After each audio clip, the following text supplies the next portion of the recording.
Alhamdulillah, bersyukur kita kepada Allah hadirin, hari ini kita kumpul di masjid. Ini nikmat Allah yang harus kita syukuri, Pak. Hati ada mu'alak dengan masjid, itu tanda-tanda Allah akan masukkan kita ke surga, Pak. Rindu ke masjid. Saya coba, Pak juga sering, Pak, naik pesawat kan. Cobalah Bapak nanti ke airport, kalau mau pergi ke satu tempat, taruhlah ke Bali. Kita masuk airport, bawa tiket, cari merek pesawatnya, udah antrian kan, check in. Coba sekali-sekali tanya Pak orang di depan, Pak mau kemana Pak? Pasti dia bilang mau ke Bali. Tanya orang di belakang, saya pernah coba, mau kemana Pak? Ke Bali juga. Pas masuk waiting room, itu satu waiting room orang ke Bali semua, Pak. Pas naik pesawat, satu pesawat ke Bali semua. Tanya orang sebelah, ibu mau kemana Bu? Ke Bali. Di depan kemana? Tanya pramugari, ini mau kemana nih semua? Ke Bali semua. Jadi orang ini hadirin mulia, sunnatullahnya akan Allah jumpakan dengan orang-orang seperti dia. Kalau orang hadirin mulia ketemu orang-orang saleh, ketemunya di masjid, ketemu hafiz Quran, ketemu ulama, ketemu dai, ketemu para habaib, ketemu orang-orang dermawan, ketemu orang-orang baik hati, itu tanda-tanda alamat Bapak akan masuk surga bersama mereka. Tapi kalau hari-hari ketemu tukang penjahat, ketemunya koruptor, ketemunya orang tukang tipu, tukang main perempuan, pemabuk, pemain judi, kumpulnya sama orang-orang gitu, Pak. Jangan-jangan nih salah naik pesawat, Pak. Bahaya nih, Pak. Terus orang tanya sama saya, terus gimana nasib orang-orang yang maksiat? Kita datangi mereka semua, kita berteman dengan semua orang, namun bersahabatlah hanya dengan orang baik-baik saja. Kita beri makan semua orang, namun makan bersama orang soleh saja. Karena Nabi mengatakan, berteman dengan penjual minyak wangi, kau akan dapat wanginya. Berteman dengan pandai besi, kau akan dapat asapnya. Nggak main-main, Pak. Anjing Ashabul Kahfi, Pak, anjing najis besar, Kitmir namanya, ditulis dalam Al-Quran kisah ini. Seekor anjing ikut-ikutan dengan 7 orang pemuda yang hendak menyelamatkan imannya. Itu Ashabul Kahfi masuk hadirin mulia ke dalam gua. Kitmir tunggu di depan gua. Allah tidurkan mereka 309 tahun, nggak makan, nggak minum, dan nggak tua mereka. Allah hentikan waktu di dalam gua. Ini kekuasaan Allah, Pak. Allah suka-sukanya aja. Apa saja yang Allah kehendaki terjadi pasti akan terjadi. Apa saja yang Allah kehendaki tidak terjadi, tidak akan terjadi. La ilaha illallah. Jadi Ashabul Kahfi bangun, mereka nggak keriput, mereka nggak beruban. Mereka semua bertanya, kira-kira kita tidur berapa lama? Lah paling berapa jam saja. Lalu mereka keluar dari gua, dia lihat ada fosil, Pak. Ada fosil anjing yang sampai hari ini itu masih ada, Pak. Itu anjing yang menjaga pintu gua itu, Pak. Dia keluar, suasana berubah. Ternyata telah dipimpin, kerajaan tadi dipimpin oleh seorang raja yang saleh. Dia belanja, orang bingung, kalian curi uang ini di mana? Ini uang laku 300 tahun lalu. Dia bilang, ini uang kami. Nih Pak, kalau orang berjuang dengan harta dari dirinya masing-masing, jadi asbab hidayah itu harta, Pak. Dipanggil, oh subhanallah, ternyata dulu keluarga kalau udah pada meninggal semua, ini udah cucu-cucu keturunan mereka semua. Subhanallah. Ini kekuasaan Allah. La ilaha illallah. Jadi hadirin dirahmati Allah Ta'ala, bertemanlah, bersahabatlah dengan orang-orang baik. Ini teman-teman sahabat ini akan menjadi syafaat bagi kita. Ya. Jadi kalau mau masuk surga jangan sendiri-sendiri, Pak. Ajak semua orang, ajak sebanyak itu. Dan Nabi memberikan fadilah yang begitu dahsyat. Apa kata Nabi? 1 orang saja yang dapat hidayah asbab engkau. Nih, waktu itu Nabi bicara kepada Sayyidina Ali, karamallahu wajah. Wahai Ali, 1 orang saja di perang Khaybar nih, pulang habis.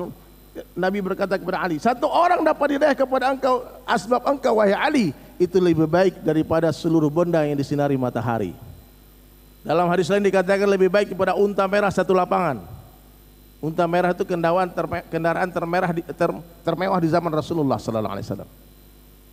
Sekarang coba kita pikirkan, Pak, kita sudah berapa tahun hidup di dunia, sudah berapa orang yang bersyahadat di tangan kita?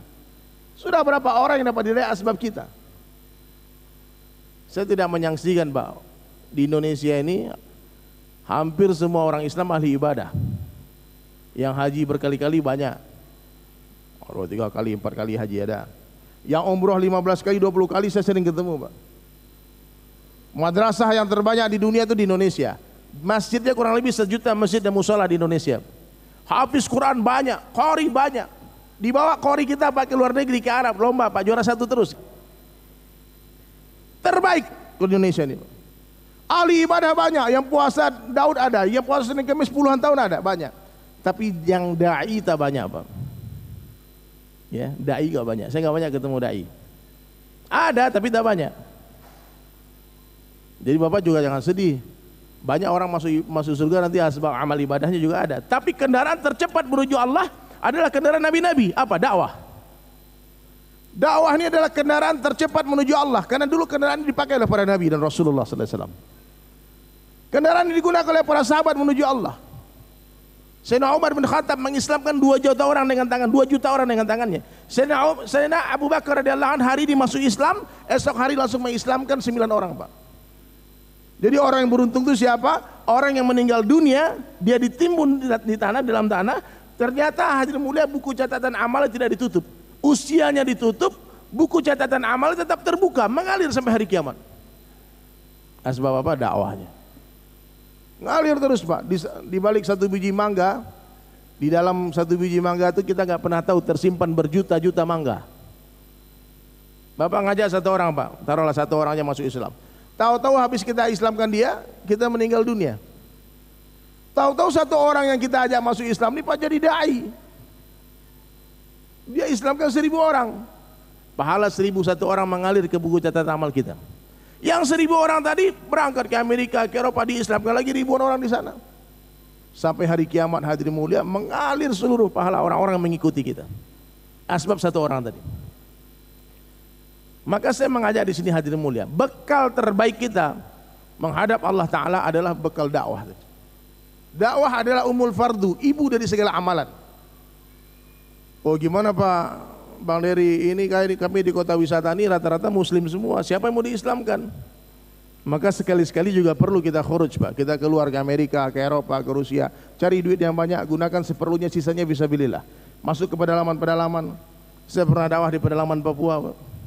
Kita nggak ngajak-ngajak orang itu yang pengen masuk Islam, lihat baju kita, lihat pakaian kita. Dia bertanya, Bapak dari mana? Saya datang bawa jamaah dulu, Pak. Itu orang Papua datang bertanya, Pak. Cuma 1 orang teman saya dibilang, apa Bapak Tuhan? Dipikir Tuhan teman saya, Pak. Karena rambutnya gondrong, hidungnya mancung. Betul, Pak. Mereka jahil, nggak tahu apa-apa. Ustadz Fadlan satu ketika mengislamkan 3.000 orang. Ini umat akhir zaman, Pak. Sama seperti bapak-bapak semua. Ya. Saya dakwah masuk ke Korea.